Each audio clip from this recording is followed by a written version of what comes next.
Hello, இன்றைக்கி நம்ம இந்த money, at the money, out of money அப்படின்னா என்னன்னு பார்ப்போம்.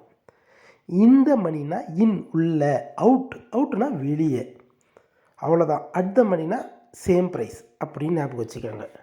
மார்க்கெட் நிஃப்டி 50 26,000 ட்ரேட் ஆகுது அப்படின்னு எடுத்துக்கினா 26,000க்கு உள்ளே இருக்கிறதெல்லாம் இந்த மணி, உள்ளே இருக்கிற ஸ்ட்ரைக் ப்ரைஸ் எல்லாம் இந்த மணி. அதே 26,000க்கு மேலே இருக்கிற ஸ்ட்ரைக் ப்ரைஸ் எல்லாம் அவுட் த மணி. அதே மார்க்கெட் எங்கே ட்ரேட் ஆகுதோ அதே இடத்துல இருக்கிற ஸ்ட்ரைக் ப்ரைஸ் அட் த மணி. இப்போ நான் சொன்னது 3 call side.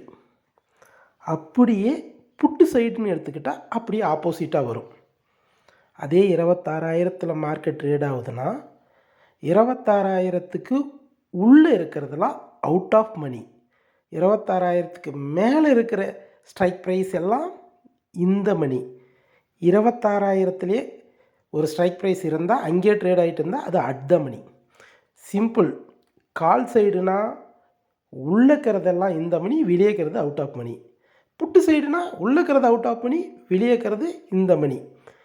At the மணின்றது market ப்ரைஸில் ட்ரேட் ஆகிட்டு இருக்கிற ஸ்ட்ரைக் ப்ரைஸு. Very simple.